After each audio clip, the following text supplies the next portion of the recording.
So ഇന്ന് നമ്മുടെ ഒപ്പം നമ്മുടെ കിരൺജൻ ഉണ്ട്, ടയർ ഗുരു. അപ്പോൾ കിരൺജന് വേണ്ടി ഞാൻ കുറച്ച് ക്വസ്റ്റ്യൻസ് റെഡിയാക്കിയിട്ടുണ്ട്. അപ്പോൾ പെട്ടെന്ന് നമുക്ക് കിരൺജനോട് ചോദിക്കാം. ഹൗ ഇമ്പോർട്ടൻ്റ് ആ ടയേഴ്സ് എത്രത്തോളം ഇമ്പോർട്ടൻ്റ് ആണ് നമ്മുടെ വണ്ടികൾക്ക്? വണ്ടിയുടെ ഏറ്റവും പ്രധാനപ്പെട്ട ഭാഗം ടയർ തന്നെയാണ്. ലൈക്ക് അതാണ് അതിൻ്റെ നമ്മുടെ സേഫ്റ്റി എന്ന് പറയുന്ന എലമെൻറ്റിൽ ഏറ്റവും ഇമ്പോർട്ടൻ്റ് ആയിട്ടുള്ളത്. ബ്രേക്കിംഗ് ടയറിൻ്റെ ഒരു ഭാഗമാണല്ലോ ബ്രേക്കിംഗ് സിസ്റ്റം എന്ന് പറയുന്നത്. The most important part of your car is tyres. Second question, നമ്മൾ ടയർ അപ്സൈസ് ചെയ്യണത് നല്ലതാണോ ചീത്തയാണോ? നല്ലതാണോ ചീത്തയാണോ depends on how you do it or where you get it done. Okay, എന്താ നല്ലത്? നല്ല സ്പീഡിലൊക്കെ ഓടിക്കുന്ന ആളാണെങ്കിൽ നമുക്ക് കുറച്ചും കൂടെ ബെറ്റർ സേഫ്റ്റി, സ്റ്റെബിലിറ്റി, ട്രാക്ഷൻ എന്നൊക്കെ പറയുന്ന കോർണറിംഗ് ഒക്കെ കുറച്ച് സ്പീഡിലൊക്കെ ഓടിക്കുന്ന ഹൈവേയിൽ ഓടിക്കുന്ന ആൾക്കാർക്ക് വളരെ നല്ലതാണ് അപ്സൈസ് ചെയ്ത്. പക്ഷേ ചെറിയ minute drop in your fuel efficiency. City drive ആണെങ്കിൽ പരമാവധി ചെയ്യാതിരിക്കുക. Always good to keep the original OE dimensions. പക്ഷേ നമുക്ക് വേണമെങ്കിൽ ഒരു ഹൈവേ ഡ്രൈവ് ഉള്ള ഒരാൾക്ക് അപ്സൈസ് ചെയ്യുന്നതോ എസ്തെറ്റിക് പർപ്പസിന് വേണ്ടി കുറച്ചും കൂടെ ബ്രോഡർ ആയിട്ട് ടയറുണ്ട് നല്ലതാണ്. ഓക്കെ, എത്ര വരെ അപ്സൈസ് ചെയ്യാം?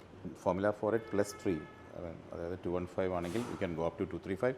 ഓക്കെ, 195 ആണെങ്കിൽ you can go up to 205. Okay, so that is a formula. Okay.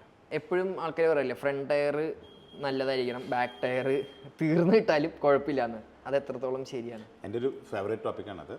Always നമുക്ക് വേണ്ടത് new set of tyre should be at the rear axle. Okay, ഫ്രണ്ടിൽ നമുക്ക് എഞ്ചിൻ്റെ വെയിറ്റ് ഉണ്ട്. എഞ്ചിൻ്റെ വെയിറ്റ് എന്ന് വെച്ചാൽ എന്താ അർത്ഥം? There is A downward thrust ഉണ്ട്. അതുകൊണ്ട് ഫ്രണ്ട് തന്നാനുള്ള സാധ്യത വളരെ കുറവാണ്.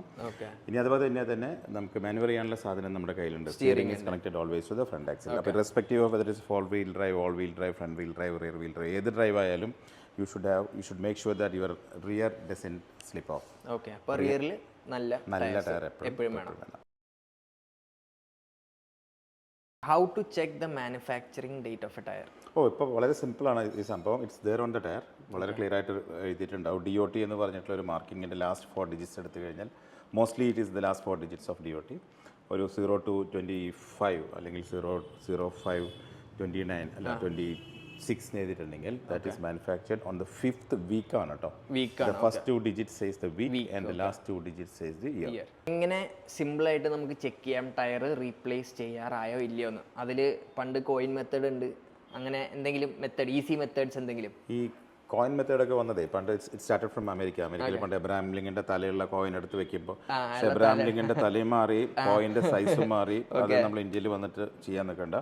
Always there is something called tread wear indicator on the tyres. അത് വളരെ സിമ്പിൾ ആയിട്ട് നമുക്ക് കാണാവുന്ന ഒരു ലൈനാണ് ടയറിന്റെ മേളിൽ കാണുന്നില്ല. ആ ലൈൻ എക്സ്പോസ് ആയി കഴിഞ്ഞാൽ ഇമ്മീഡിയറ്റ്ലി ചെയ്യുന്ന ടയർസ്. അതിന് താഴെ നമുക്ക് വെറ്റ് ഗ്രിപ്പ് എന്ന് പറഞ്ഞ സംഭവം ഉണ്ടാവില്ല. Practices to get longer tyre life. Do alignment every 5,000 kilometers.